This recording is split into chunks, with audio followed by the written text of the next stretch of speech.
Hello students, tennis classes के YouTube channel पर आप सभी बच्चों का स्वागत है। बच्चे, हम लोग आपका लीनियर इक्वेशन टू वेरिएबल्स की फर्स्ट एक्सरसाइज कंप्लीट कर चुके हैं।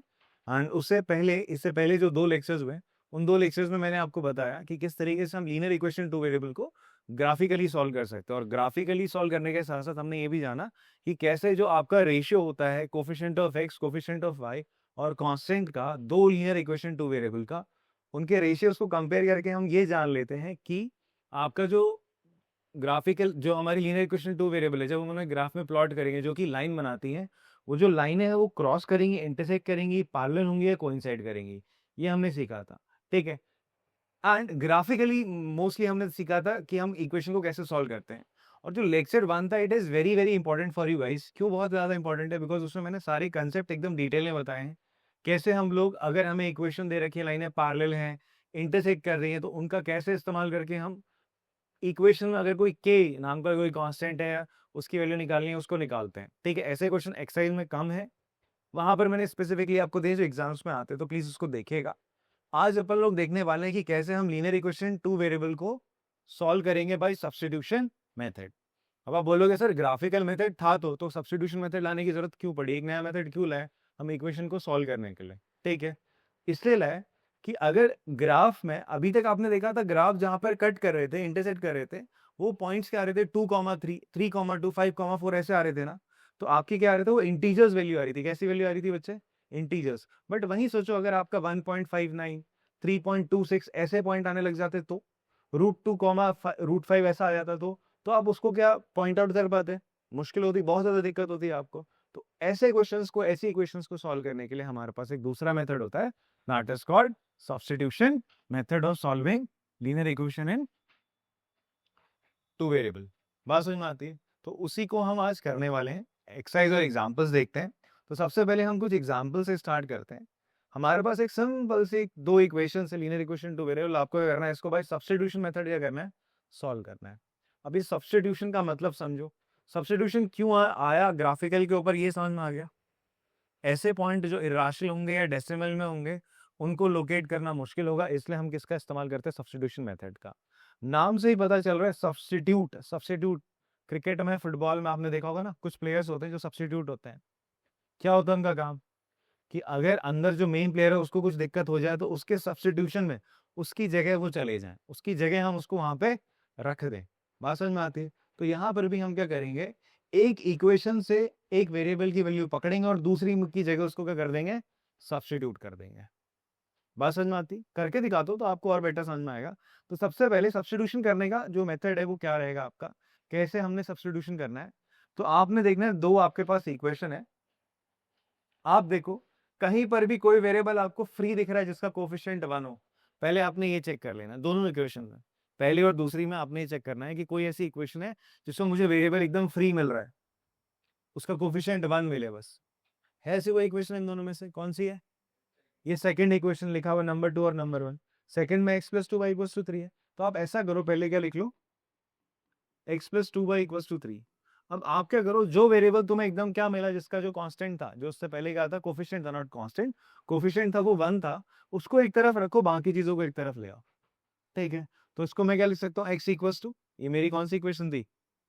सेकंड थी ना। ठीक है, सेकंड थी। इस 2y को उधर भेज दिया, हो जाएगा 3 - 2y। इसको आप मान लो क्या?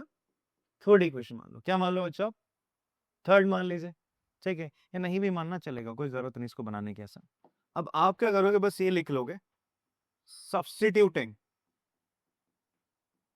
Substituting value of x in equation 1। Equation 1 जो है ना आपकी, वन वन इक्वेशन है, इसमें x की जगह आप ये लिख दो। हम बोल रहे हैं ना x इसके बराबर है, इसके बराबर है। अब आप x की जगह इसको डाल दो सर, 3 - 2y। तो आप क्या लिखेंगे यहाँ पर? फर्स्ट इक्वेशन क्या थी? इक्वेशन 1 क्या थी? 7x - 15y = 2 थी। अब आप क्या करोगे? यहाँ पे लिखोगे, x की जगह लिख दोगे ये 3 - 2y। ठीक है, माइनस आगे 15y = 2। देखो, ये ना आपकी फर्स्ट इक्वेशन ये थी, आपने इस x की जगह यहाँ पर ये वैल्यू डाल दी। डाली, इतनी ही बात समझ में आ रही। अब आप क्या करो? इसको मल्टीप्लाई करो। 7 3 21 माइनस 14y माइनस का 15y = 2। अगर देखो, अगर आपकी कोई एक इक्वेशन है, उसमें एक ही वेरिएबल है, तो जब आप उसे सॉल्व करोगे तो वेरिएबल की वैल्यू आ जाती है। बात समझ में आती है आपको? अगर दो इक्वेशन से दो वेरिएबल है, उनको भी हम आराम से सॉल्व कर सकते हैं।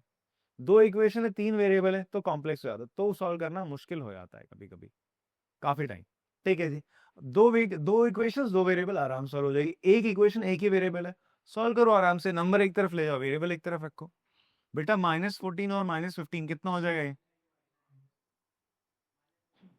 वाह यार, -29 वाई, ये 21 हो जाएगा। 2 -21 कितना हो जाएगा?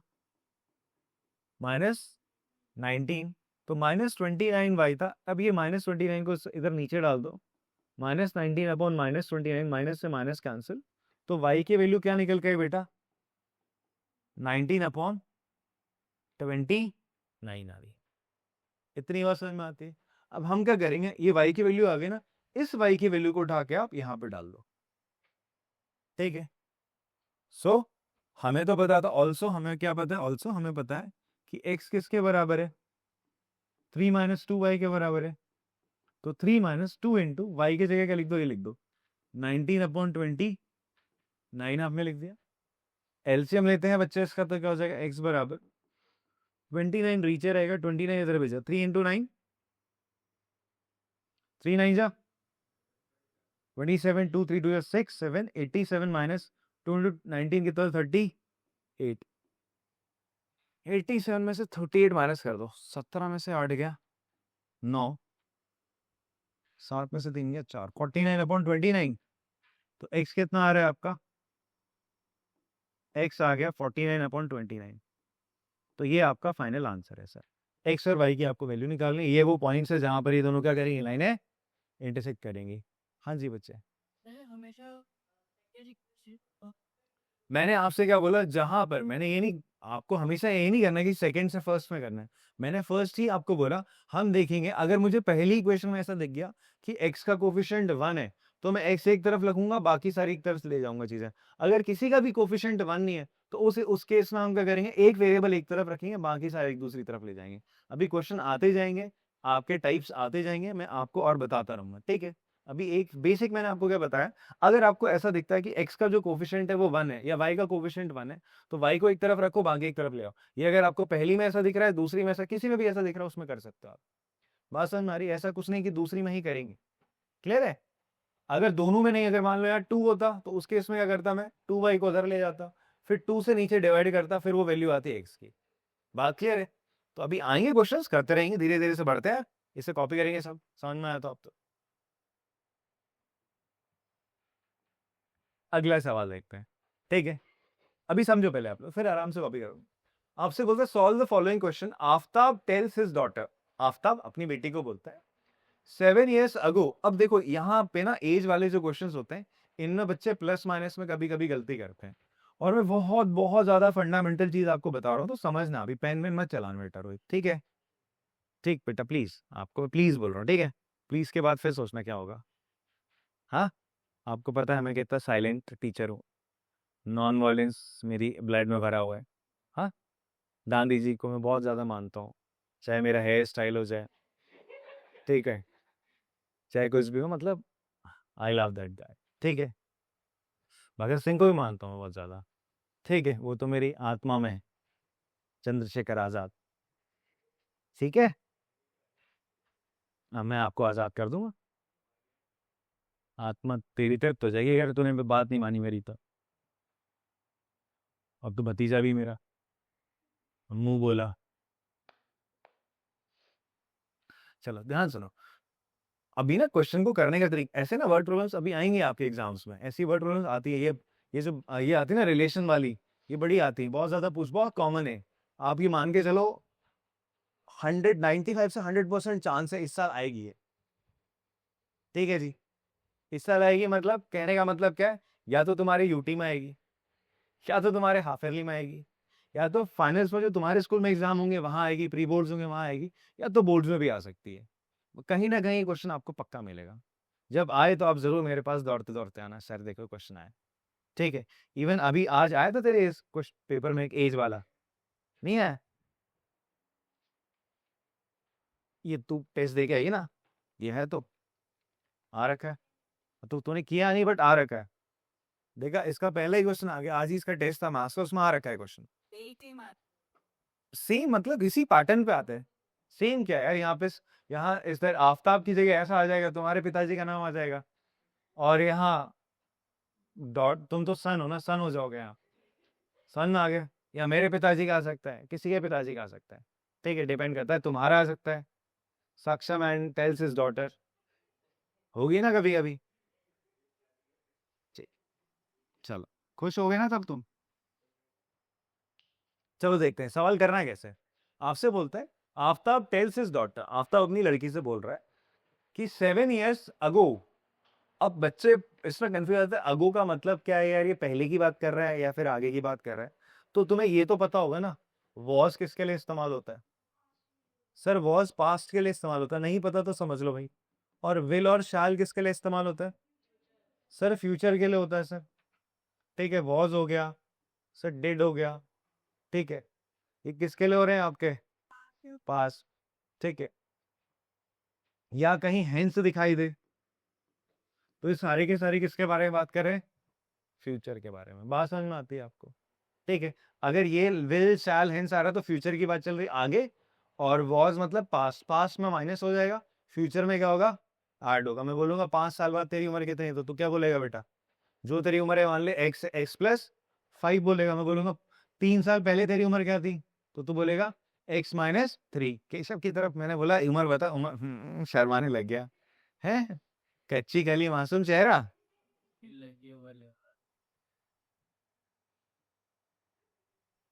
ये जो सरदार जी ट्रायंगल बना के, हाँ, माथे पे,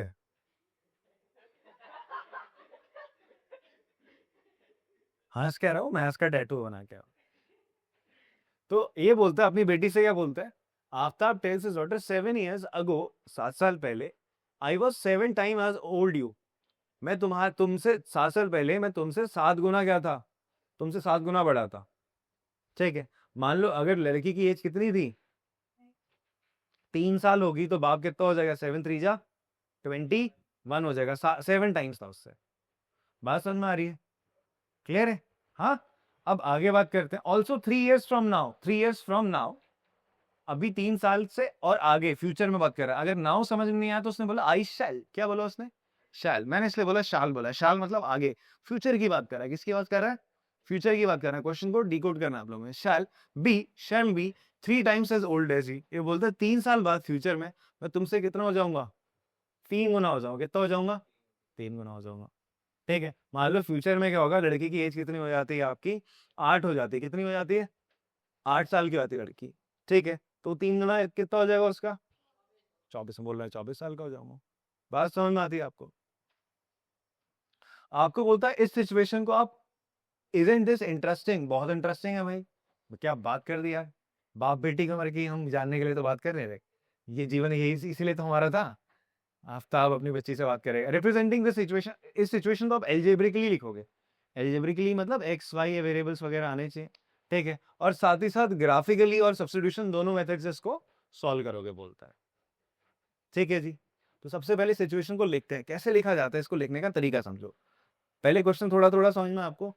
सबसे पहले हम क्या करते हैं ना, इन टाइप के क्वेश्चन में हम सीधा सीधा लिखते हैं, लेट द प्रेजेंट एज, क्या लिखते हैं उनकी, प्रेजेंट एज, बिकॉज ये बातें अभी चल रही है, प्रेजेंट में बात चल रही है। ऐसे एक बाप अपनी बेटी से बोलता है, बेटा ऐसा है ना, 7 साल पहले मैं तुझसे इतना टाइम बड़ा था, बेटा 3 साल बाद में क्या होगा, तुझसे इतना टाइम बड़ा हो जाऊंगा, वो ऐसा बात कर रहा है। तो प्रेजेंट में बात कर रहा है, तो इसलिए उनकी प्रेजेंट एज क्या मान हो गया, ठीक है, एक्स मान लोगे।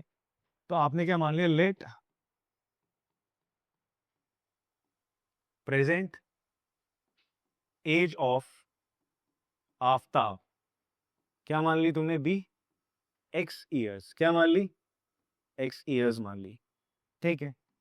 तो then present age of her daughter कितनी हो जाएगी, बी y years, y मान लो। अभी बाप बेटी की उम्र समझ में आ गई सर आपको कितनी है, x और y है प्रेजेंट। अब डिस्कशन चल रहा है 7 साल पहले का, ठीक है। तो 7 years अगो, हम दोनों की अब एज बात करते हैं। तो 7 years अगो, 7 years ago आफ्ताब एज कितनी होगी भाई 7 साल पहले आफ्ताब की उम्र? 7 माइनस एक्स होगी। तेरी उम्र अभी कितनी है? 14 है। 3 साल तू 7 साल पहले क्या होगा? 7 माइनस 14 होगा। -7 ईयर्स का था तू, तो 14 माइनस 7 करेगा नहीं करेगा? जो तेरी उम्र है उससे तो करेगा ना माइनस। कैसी बातें करता है? तो आफ्ताब की उम्र क्या हो जाएगी सर? x-7। बात इतनी समझ में आती है। उसी तरीके से उसकी बिटिया की उम्र 7 years ago Aftab daughter age, उसकी लड़की की उम्र कितनी हो जाएगी? y-7 now according to question situation क्या क्रिएट हुई मुझे बताओ। ये क्या बोलता है? ये क्या बोलता है? 7 years तक वो बोलता है मैं ये खुद की बात करता है। मैं कभी भी बोल रहा है, ये खुद की बात कर रहा है। मैं x-7 मतलब आफ्ताब बोलता है मैं अपनी बेटी से बोलता है आगे लगा दो y-7। दोनों के बीच में रिलेशन निकालना चाह रहे हैं, रिलेशन निकालना चाह रहे हैं तो इक्वल्स टू का साइन लगा दो। अब बाप और बेटी की उम्र तो सेम नहीं हो सकती 7 साल पहले, ऐसा तो नहीं होगा ना? हाँ, कि बाप बेटी दोनों खेल रहे हैं, बेटा बेटा फिर बाप बड़ा हो गया ऐसा तो हो नहीं सकता। ठीक है, होगा क्या भाई? बाप और बेटी में कुछ तो डिफरेंस होगा, कहीं ना कहीं तो कोई नंबर मल्टीप्लाई होगा, कहीं ना कहीं तो कोई नंबर मल्टीप्लाई होगा। ये बोलता है भैया मैं तो उससे 7 गुना था। क्या था तेरे से? 7 टाइम्स था तेरे। ये उम्र के बारे में बात चल रही है, दोनों की एज लिखी 7 साल पहले, तो बाप क्या होगा बेटी से? 7 टाइम्स। आप देखो ना, बाप की उम्र कब आ पा रही है? जब मैं बेटी की उम्र में कुछ नंबर मल्टीप्लाई करूंगा तभी तो आ पाएगी। जैसे मैं बोलूँ, जैसे मैं हूँ, मैं मतलब मान लो मैं एकदम मोटू सोटू भाई साहब, भारी बल्कि मैं कुंटल भर का हूँ, कुंटल से ऊपर हूँ। ठीक है, या फिर मतलब अच्छा खासा मेरा वेट है, और मैं भाई काव्या से को काव्या मान लेते दुबली पतली एकदम कंकाल टाइप है। ठीक है, खत्म है।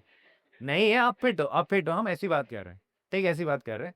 तो अब मैं कहूँ भाई मैं तेरे क्या हूँ? मैं मेरा, और अगर मैं काव्या का मास बोलूँ, मास ऑफ प्रवीण सर और यहाँ पर मास ऑफ काव्य।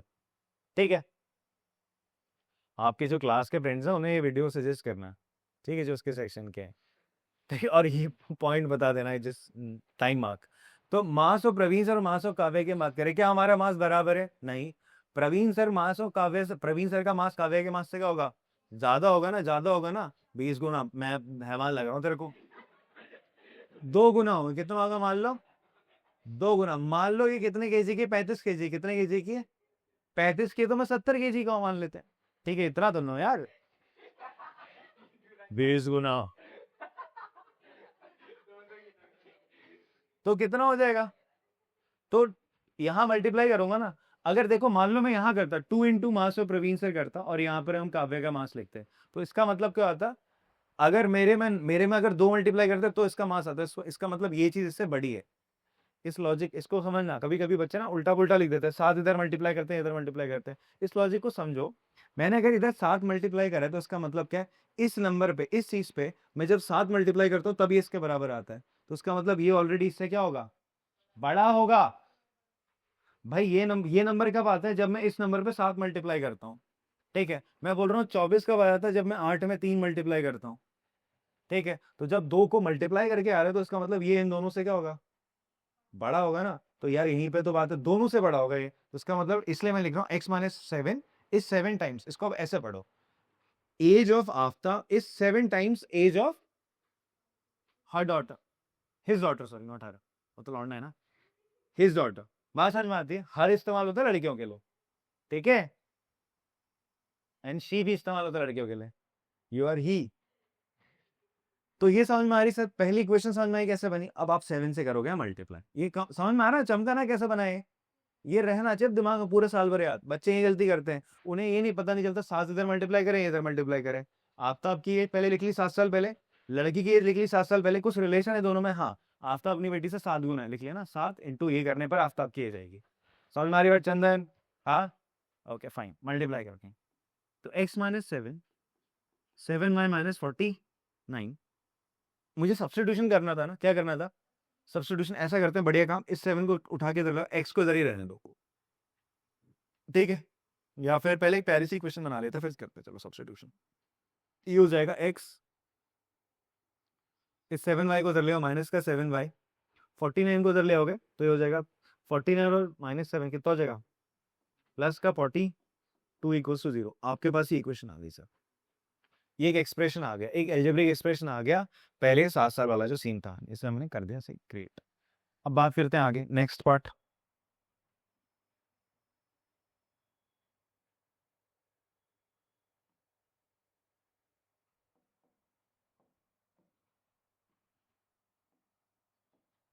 अब उसी की 3 years from now, Aftab age 3 years from now. अभी कितनी आफ्ताब की एज x है, तो 3 साल बाद कितनी होगी, x plus 3। Aftab daughter as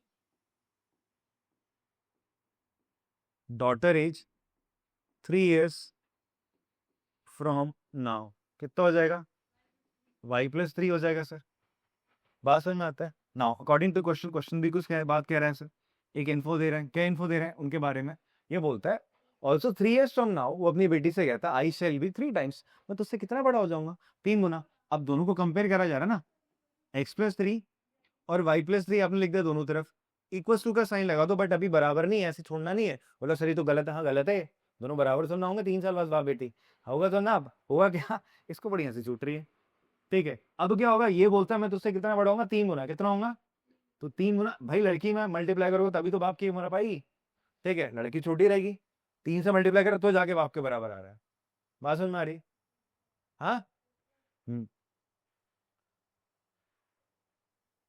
तो x plus 3 equal to 3 into Y plus 3, आपकी एक और क्या बनी, इक्वेशन बनी, इसको थोड़ा सॉल्व करते हो जाएगा, x plus 3 equal to 3y plus 9, तो x प्लस 3 इसको उठा के सबको इधर ले आओ, तो ये क्या हो जाएगा finally, x minus 3y minus 9 में से 3 या माइनस 6 इक्वल टू 0, तो ये दूसरी इक्वेशन आ गई सर। दो इक्वेशन आपने इसी इसी पूरी सिचुएशन को आपने एल्जेब्रिकली क्या कर लिया, लिख लिया है। अब आपको इन दो इक्वेशंस को क्या करना है, सॉल्व करना है, इन दोनों इक्वेशंस को क्या करना है बच्चा, आपने सॉल्व करना है, ठीक है। दो मेथड, एक बोलता है सब्स्टिट्यूशन से करो, ग्राफिकली करो। पहले हम सब्स्टिट्यूशन से कर देते हैं, सब्स्टिट्यूशन से वैसे मैं यहीं से कर देता इसको, ठीक है, जब हम क्वेश्चन कर रहे होंगे लगातार फटाफट से करते चलें। अभी मैंने इक्वेशन बना के दिखाई है आपको, तो अलग अलग, जैसे अब देखो यहाँ पर आपके पास दो इक्वेशन है, एक X minus 7y plus 42 equals to 0 है, इसे फर्स्ट इक्वेशन माना।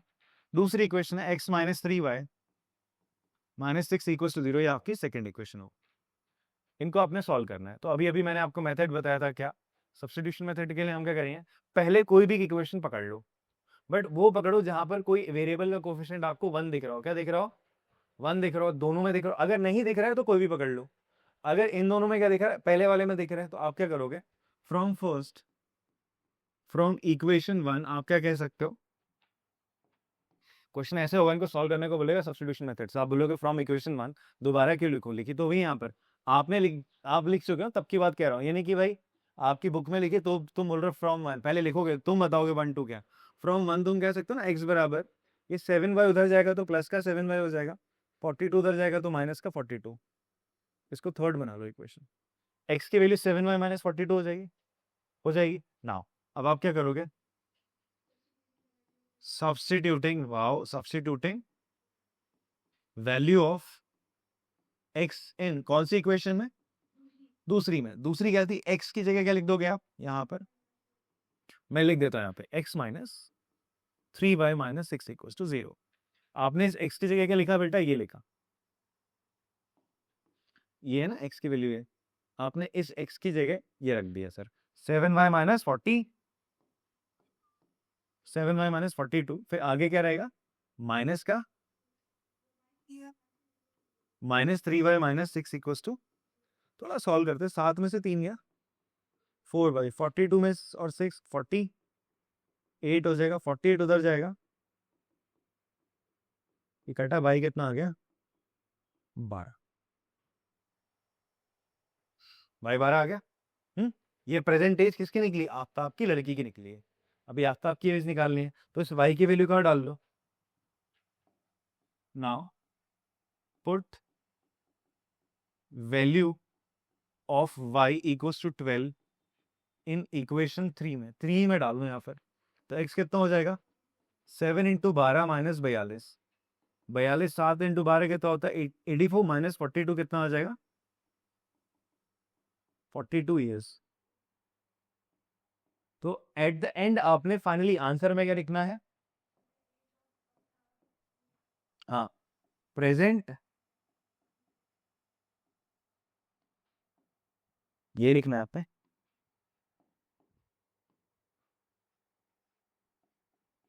प्रेजेंट एज ऑफ आफ्ताब कितनी है?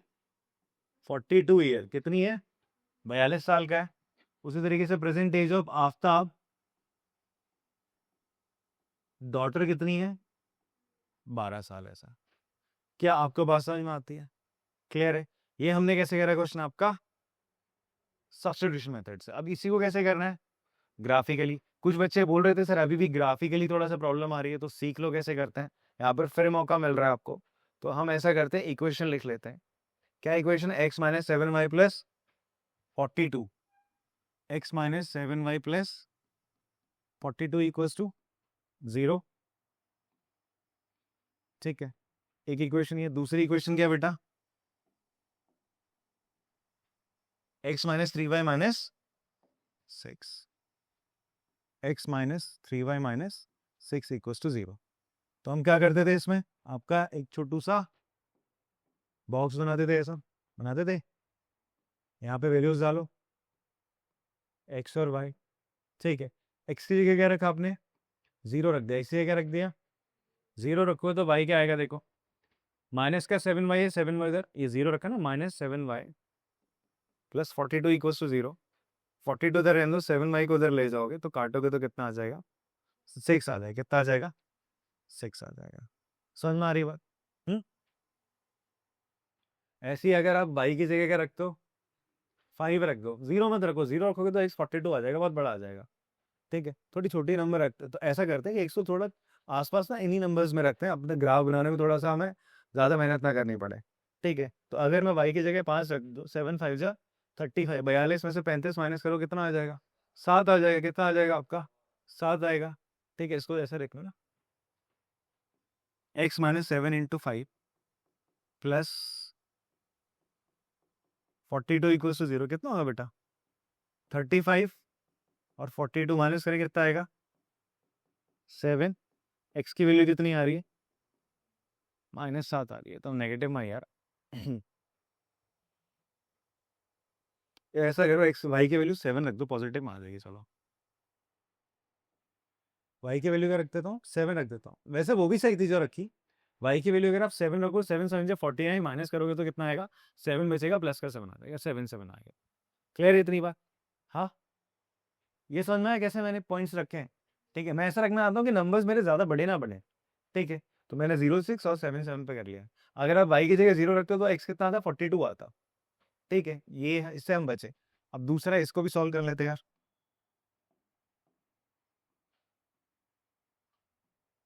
ये तो छोटे छोटे फटाक से हो जाएंगे। एक्स को 0 रखो, वाई कितना आ जाएगा? -2। वाई को 0 रखो, एक्स कितना आ जाएगा? 6। एक्स कितना आ जाएगा आपका? 6। देखो ना यार, यहाँ पे X minus 3y minus 6 equals to 0 था। एक्स को 0 रखो, 0 minus 3y minus 6 equals to 0, तो -3y। 6 प्लस का उधर जाएगा, काटोगे, वाई का कितना आ जाएगा? -2 आएगा। दूसरे केस में क्या रखा तुमने? वाई को 0 रख दो, X minus 3 into 0 -6 equals to 0, X की वैल्यू 6 आ गई। ठीक है, ग्राफिकली हम लोग क्या करते हैं? इसको प्लॉट करते हैं।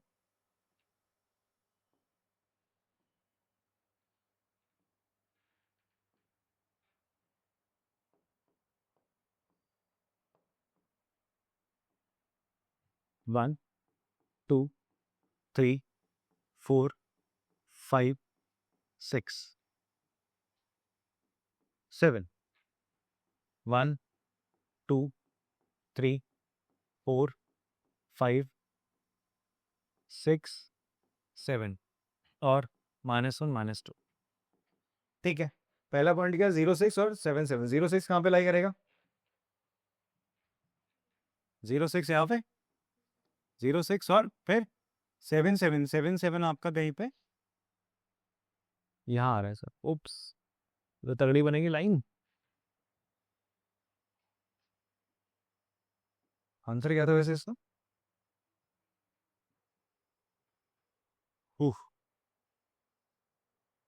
12 और 42।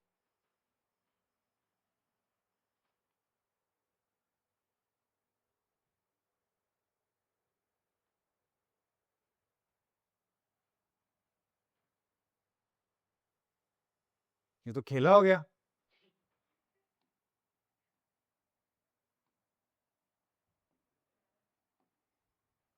कौन बोल रहा है सही है?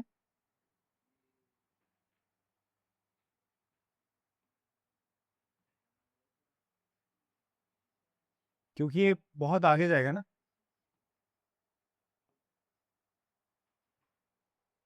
आप मान के चलिए ये इसमें बनेगा नहीं यार।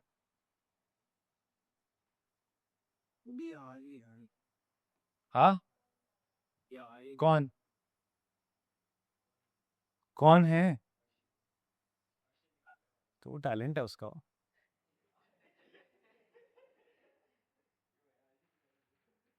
तो ये कुछ ऐसे आगे जाएगी। दूसरे कहता 0, -2 था, एक तो पॉइंट ही हो जाएगा। 0, -2 और एक क्या था आपका 6, 0। 6, 0 ये आगे जाके ना कहीं पे मीट करेंगे। कहाँ मीट करेंगे सर? 42, 12 पे करेंगे। कहाँ करेंगे? 42, 12 पे करेंगे। थोड़ा सा ग्राफ हमारा क्या हो गया? हाँ, नहीं गलत नहीं बना, ग्राफ सही बना, ग्राफ हमारा सही है। अगर ग्राफ कॉपी बनाओगे तो आगे हो जाएगा। अब क्योंकि आज स्केलिंग हमें फिर करनी पड़ेगी, क्योंकि आगे तो इसीलिए देखो यहाँ पे क्या हो गया, ग्राफ क्या हो गया आपका। ग्राफ का जो जो मेथड था ग्राफिकली सोल्यूशन का, वो आपको क्या दे सकता है? धोखा दे सकता है। कोई बच्चा सोचेगा लाइनें पैरेलल मिलेंगी नहीं, क्योंकि उसका ग्राफ तो छोटा है ना। लाइनें तो आगे जाती रहेंगी ना, ग्राफ तो इतना सही होता है यार, वो तो आगे जाती रहेंगी। तो यहाँ पर आप देख सकते हो एडवांटेज कौन से मेथड का? सब्स्टिट्यूशन मेथड का। ग्राफिकली भी मीट करेंगे ये। या तो फिर स्केलिंग करनी पड़ेगी। हमें पता चल गया सब्स्टिट्यूशन मेथड से, मुझे पता चल गया आंसर 42 और 12। देखो मुझे पता था 42, 12 है, बट मेरा जो आपको बताने का तरीका था कि ग्राफिकली आपसे बोलता है, तो हम क्या करते छोटी छोटी वैल्यू लेते ताकि हमारा ग्राफ आराम से कॉम्पैक्ट बन जाए। वही अप्रोच के साथ हम चले थे। मैं आंसर देख के तो मैं तुरंत बोलता 42 ले लेते, चलो 0 ले लेते। तो तुम तुरंत बोलते कि सर पहले तो नहीं ले रहे थे आप, पहले तो छोटी छोटी वैल्यू लेते थे, अब यहाँ 0 से ले रहे हो। फिर आप बोलते हो अब इसको 0 कर लो और x42, x माइनस का 42 आ जाएगा उसका। बात समझ में आ रही है आपको? पकड़ में आ रही है? तो ये दिक्कत रहती सर, अगर मैं y को 0 रखता तो x कितना आता मेरा? माइनस का 40। हाँ सर बोलिए ना। सर है सो ग्राफ पुट करेंगे अगर यही क्वेश्चन आए से और ग्राफ होता है यहाँ पर नहीं। तो आप फिर क्या करोगे? फिर आप स्केलिंग करोगे, फिर आप स्केलिंग करोगे, फिर आप क्या करोगे? आप जो यहाँ पर ले रहे हो ना बच्चे, 1, 2 की करो, फिर आप 10, 20, 30, 40, 50 ऐसे करना। फिर समझ में आ रही बात? आप 10, 20, 30, 40 करके करोगे तो उसमें आ जाएगा। फिर ये क्लियर हो रही बात आप तो? हाँ आप कर लेना, मैं नहीं कर रहा। मैं तो बस आपको बताना चाह रहा था कि कैसे ये सिचुएशन ग्राफिकली और आपका सब्स्टिट्यूशन मेथड में कौन से मेथड से हम फास्टली कर सकते थे। ठीक है जी। ग्राफिकल मेथड ने कैसे हमें थोड़ा परेशान करा। अगर ऐसा आता है ग्राफिकली ही सॉल्व करो बोलता है तो स्केलिंग कर लीजिएगा, आपको लग रहा है आगे मिलेगा, आपको तो समझ में आ गया ना अप्रोच। स्केलिंग कर लो इसकी। आप क्या करो, इंस्टेड ऑफ दिस इसको 10, 20, 30, 40, 50 मान लो। बात समझ में आती? आप सर 6 का ले लो यार। 6 का गैप लेना है, चलो ले लेते हैं अब। अरे ले लेते हैं चलो, अब आपकी बात मान ली अब हमने। तो हम हमारा अब 6 क्या है ना, ये माइनस का 42 है। कैसे है आपका? माइनस का 42 है ना, ये परेशान करेगा। चलो फिर भी हम कर लेते हैं, आप बोल रहे हो तो। 6 का गैप लेने को बोल रहे हो?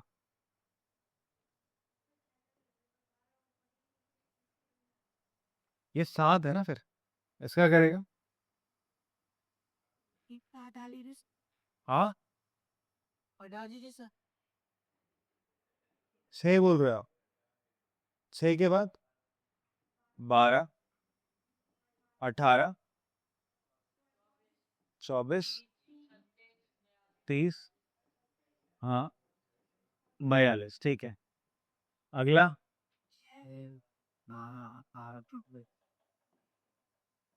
6, 12, 18, जाना ही नहीं इतना। आंसर पता है ना आप लोगों को, तो आगे क्यों जाए। फिर यहाँ पर भी क्या रहेगा? माइनस का 6 रहेगा।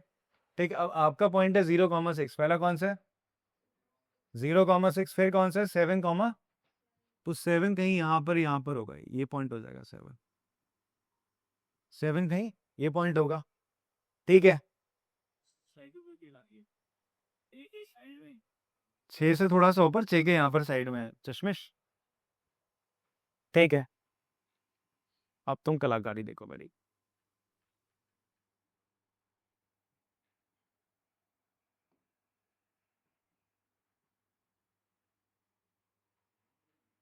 ठीक है, ये चला गया आपका, ठीक है। ये पॉइंट आपका 7,7 है। फिर अगला क्या बोलता है, 0,-2। 0,-2 कहीं, अच्छा, और एक है 6,0। ये 6,0 है, और एक पॉइंट है आपका कोई यहाँ पर -2,0, ठीक।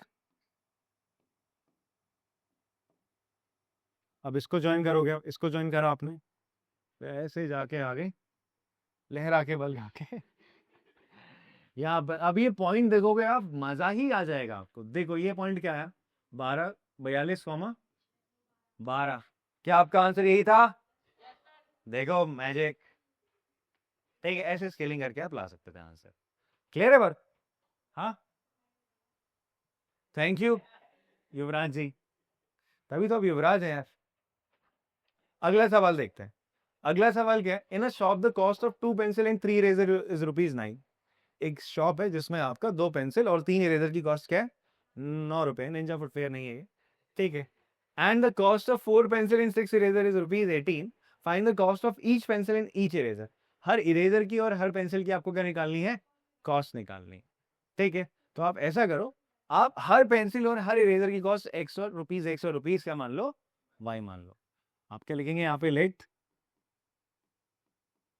Cost of each pencil be ₹X, then cost of each eraser be. ये ऐसा बना है, इसका मतलब कॉस्ट लिखना है, ऑफ लिखना है, ईच लिखना है, इसका मतलब ये, हाँ, ₹Y। इतनी बात समझ में आती है। अब अकॉर्डिंग टू क्वेश्चन चलते हैं, सीधा सीधा सीधा इक्वेशन बनेंगी सर यहाँ।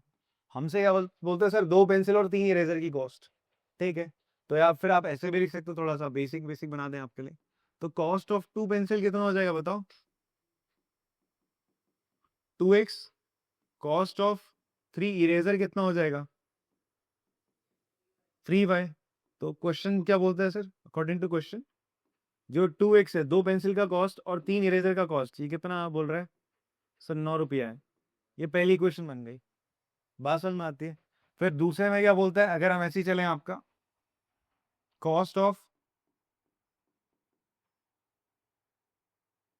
4 पेंसिल कितना होगा, 4x। कॉस्ट ऑफ 6 इरेजर कितना होगा, 6y। हाँ, तो आपका आपका आपका आपका टोटल, अकॉर्डिंग टू क्वेश्चन हम बात करें, ये क्या हो जाएगा, 4x + 6y किसके बराबर है, 18 के बराबर। किसके बराबर, 18 के बराबर है। तो आपकी 2 इक्वेशन आ गई। 2 इक्वेशन आ गई, क्या है 2 इक्वेशन, एक है 2x + 3y = 9, दूसरी है 4x + 6y = 18। अब आपको क्या करना है, सब्स्टिट्यूशन करना। अब आपने देखा है दो, कहीं पे भी कोफिशिएंट 1 नहीं है, ना ही x का ना ही y का। तो आप क्या कर लो, कोई भी इक्वेशन पकड़ लो, पहली पकड़ लेते हैं। आप कौन सी पकड़ो, जहां पर क्या कोफिशिएंट थोड़े छोटे हो, जहां कोफिशिएंट थोड़े क्या हो, छोटे हो, वो पकड़ लो। बात समझ में आ रही, कोफिशिएंट थोड़े छोटे हो। कौन सा छोटा है भैया, x, ये x2y3, ऐसे छोटे छोटे कोफिशिएंट है। तो पहली इक्वेशन हमने पकड़ ली, ठीक है। हाँ जी, तो क्या देख, नहीं बोलते ट्वाइस है, ट्वाइस है ना। हाँ, अभी रुको, देखते रहो, मैजिक देखना अभी इस क्वेश्चन में। अब क्या होगा, अब क्या होगा देखो, फ्रॉम इक्वेशन 1, फ्रॉम इक्वेशन 1 हम बात करेंगे तो क्या हो जाएगा, 2x + 3y = 9। इस 3y को उधर ले जाओ, तो 2x बराबर क्या हो जाएगा, 9 - 3y। तो x कितना हो जाएगा, ध्यान से देखो, 2 मल्टीप्लाई में था, तो ये 2 इनके नीचे चला जाएगा एज ए डिविजन, ऐसे कर रहे हैं। एक एक स्टेप देखना, तुम बच्चे 9th 10th में आ जाओ, कुछ कुछ कोई बेसिक नहीं आता, इधर उधर लेके जाना। तो क्या हो जाएगा 2x प्लस 3y, तो 3y उधर जाएगा, minus 9 minus 3y, 2 into x था, 2 नीचे चला जाएगा। ये समझ में आ रही बात? हाँ, तो ये हो गई तुम्हारी थर्ड इक्वेशन, इसको ऐसा रखो। अब इसे कहाँ सब्स्टिट्यूट करोगे? सेकेंड में। सब्स्टिट्यूटिंग किसकी value? Value of X in equation 2। तो x के लिए लिखोगे आप 4 इंटू एक्स के लिए लिखोगे आप 9 माइनस 3y अपॉन 2, आगे प्लस का 6y ही रहेगा, इक्वल्स टू 18। बेटा 2 से इसको काटो कितना हो जाएगा?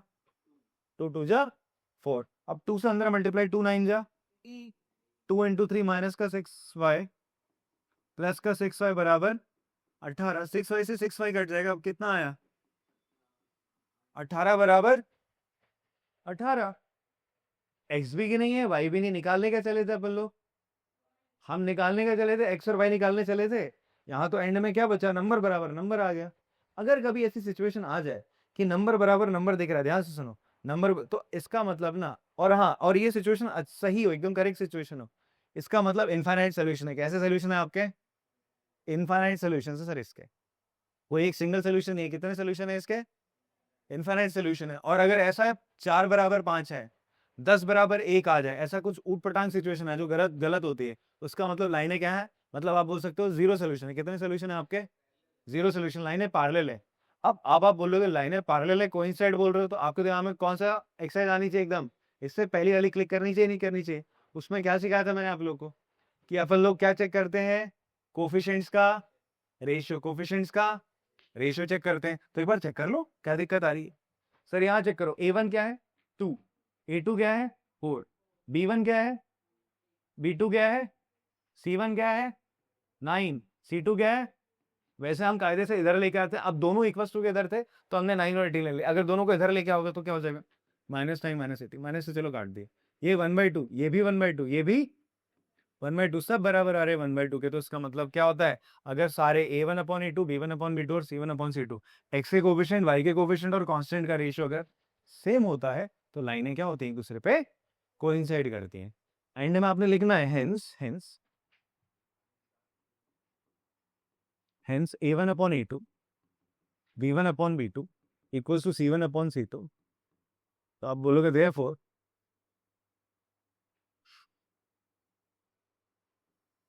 अब इक्वेशन हैव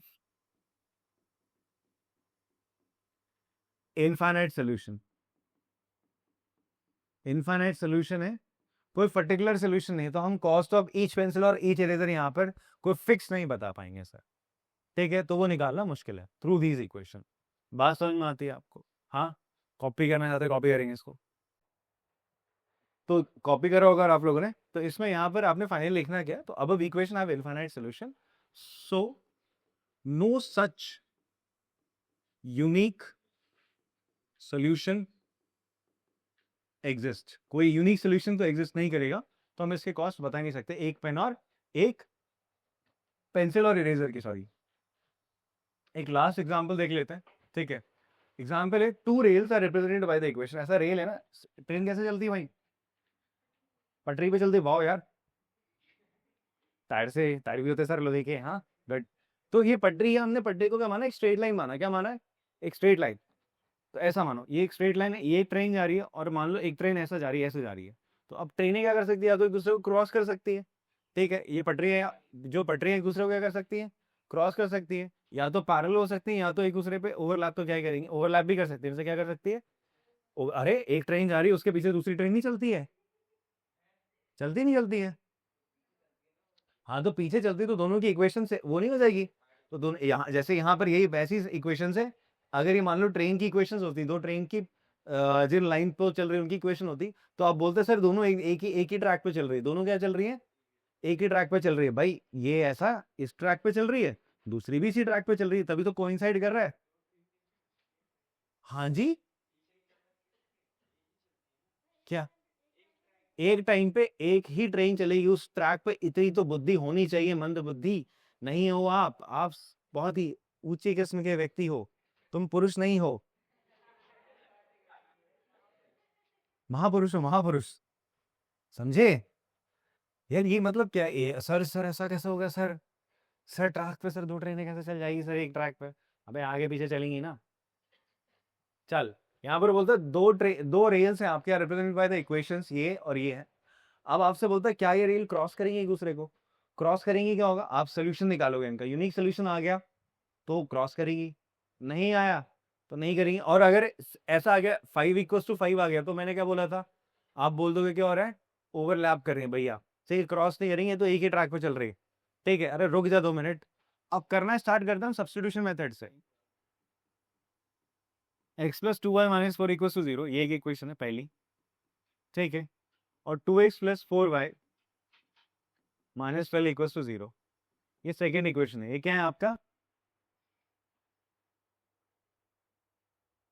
इक्वेशंस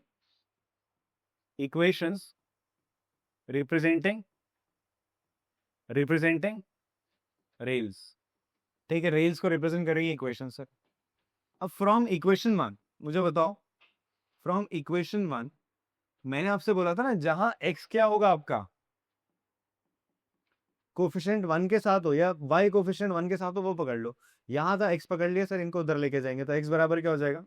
माइनस का 2y प्लस 4, ये आपकी क्या हो जाएगी? तीसरी इक्वेशन। इसको कहां पुट कर दो? सेकंड में। सब्स्टिट्यूट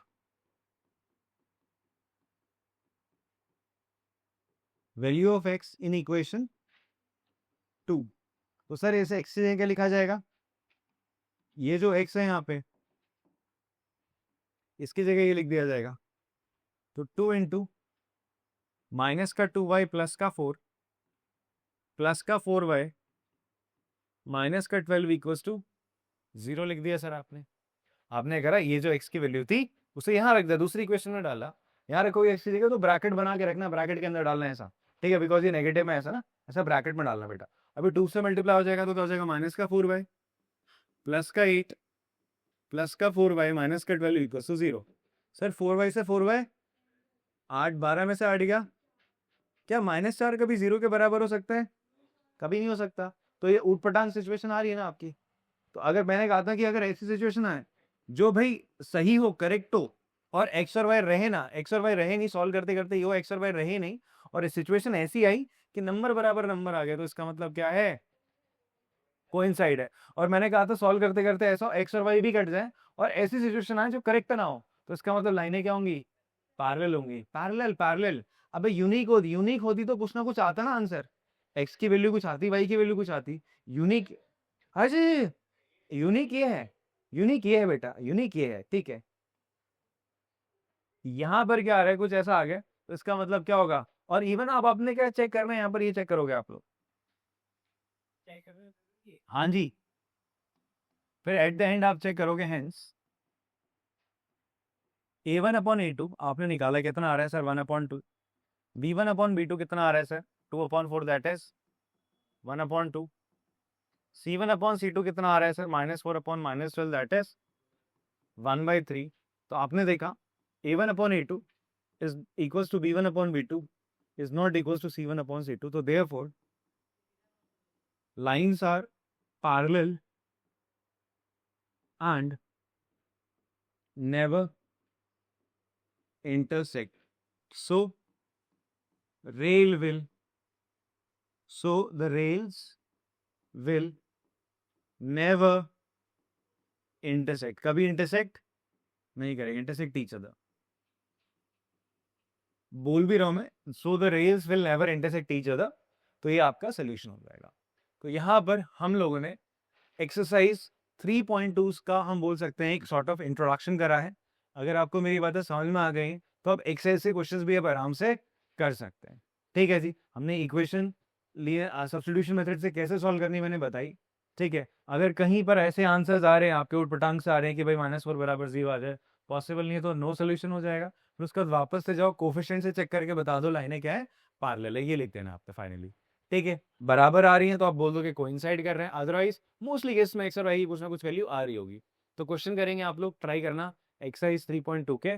अगला लेक्चर हमारा 3.2 के सोल्यूशंस पे ही रहेगा और डिटेल में हम लोग देखेंगे और बेटर वे में देखेंगे कैसे हम लीनियर इक्वेशन 2 वेरिएबल को सब्स्टिट्यूशन मेथड से सॉल्व कर सकते हैं। मिलते हैं आपसे अगली क्लास में, तब तक के लिए टाटा बाय बाय।